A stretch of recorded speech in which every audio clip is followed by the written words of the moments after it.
नमस्कार दर्शक बंधु गल्प भंडार तरफ आपण मानक स्वागत। आसंतु जानिबा आजिर अनुचिंता। नंबर 1 काच बोतल रे लुह सहित लवंग मिसाई रखिले शुभ फल मिली थाए। बंधुगण एपर्यंत जदि आम चैनल टी को सब्सक्राइब करि नाहंती दया करी चैनल टी को सब्सक्राइब करि दियंतु। नंबर 2 प्रत्येक दिन भगवत गीतार गोटे श्लोक पाठ करंतु।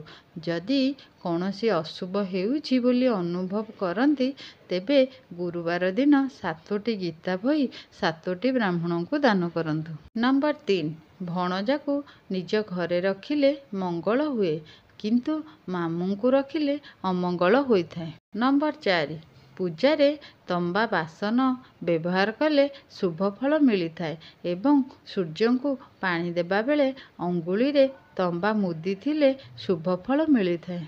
नंबर 5 महू फेणा घरे किंबा बाहरे रहिले शुभ। नंबर 6 दुईटी गोमती चक्र को लाल कपड़ा रे बांधी टंका रखुथिबा स्थान रे रखिले शुभ फल मिली थाए। नंबर 7 मिछ कहिबा महापाप किंतु जेउ मिछ द्वारा अन्यर मंगल हुए तेबे ताहा पाप नुहे पुण्य अटे। नंबर 8 शनिवार दिन लुहा चमड़ा जातीय द्रव्य तेल लुण एवं कोइला किणंतु नहीं बा घर को आणंतु नहीं, यह घर पाई अमंगल होइथाए। नंबर 9 रविवार दिन बेल गछ मूल रे धूप जालंतु, नाली रंगर फूल रखी पूजा करंतु एवं प्रदक्षिण करंतु। एपरी 7टी रविवार करिबा द्वारा मनस्कामना निश्चिंत पूर्ण हेबो। नंबर 10 जातकरे कालसर्प दोष थिले किंबा विवाह विलंबरे हेउथिले गाधोइबा परे कर्पूर रखिले शुभ फल मिली थाए। नंबर 11 दीपावली शिवरात्रि जन्माष्टमी एवं दोल पूर्णिमा एही 4 रात्रि को महारात्रि कहा जाए। एही 4 रात्रि रे अनिद्रा रही भगवान नाम स्मरण कले मंगलकारी होइथाए। नंबर 12 घर सामने पत्थर जमा करी रखंतु नहीं, कंटा रखंतु नहीं एवं क्षीर बाहरुथिबा गछ रखंतु नहीं, एहाकू अशुभ मना जाए। नंबर 13 सिंदूर पिंधिबा बेले जदि फरुआटी हाथरू खसी पड़े किंबा मंगलसूत्र छिड़ी जाए माँ वृद्धावती पाखरे दीपटीए जालिबा सहित बेगुनिया डालटीए भांगिबा उचित। नंबर 14 नारी माने प्रत्येक दिन स्नान परे सिंदूर पिंधिबा सहित निज गभारे एक धला रंगर फूल पिंधंतु, अनेक शुभ फल प्राप्त हेबु।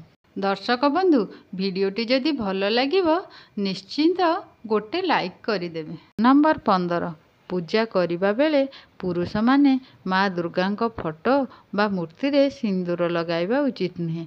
नारी माने हनुमान फोटो बा मूर्ति रे सिंदूर लगाइबा उचित नुहे। नंबर 16 छोट पिला चमकुथिले शुक्रवार दिन गाईर लांजरे झाड़िले चमकिबा दूर होइथाए। नंबर 17 खराब स्वप्न देखिले मन दुख न करी निद भांगिबा परे बाहर को आसी गोटिए घास को मुंडरे मारी फोपाड़ी दियंतु। नंबर 18 गोटिए पात्र रे परिस्रा रखी शौच हेबा परे सेही परिस्रा को मलद्वार रे मारिले अर्श कष्टरू उपशम मिले। नंबर 19 पश्चिम दिग को मुह करी अस्वस्थ गछ मूल रे जल देले शुभ फल मिली थाए।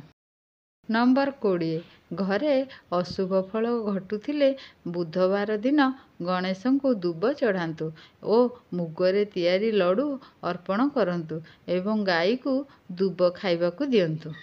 नंबर 21 राति रे सोइबा बेले मुंड पाखरे दौड़ी किंबा लुण पात्र रखंतु नहीं। नंबर 22 रज संक्रांति दिन आपणक घरर द्वार मुहरे हलदिया चिता उपरे एक लाल चिता आंकंतु, यह एक वर्ष शुभ फल प्रदान करियो। नंबर 23 माछ खाइबा परे क्षीर पीबा उचित नुहे। नंबर 24 सुना को प्लास्टिक डबारे रखंतु नहीं, यहाकू अशुभ मना जाए। आजिर भिडियोटी को मु एहिठारे समाप्त करूअछि। आशा करुछि भिडियोटी आपनकू भल लागिथिबो। एमिति नुआ नुआ वीडियो देखिबा पाई चैनलटी को सब्सक्राइब करिदियंतु एवं लाइक शेयर कमेंट भी करंतु। आपण मानकर मूल्यवान समय देकी देखिथिबारु आपणको बहुत बहुत धन्यवाद। नमस्कार। जय जगन्नाथ।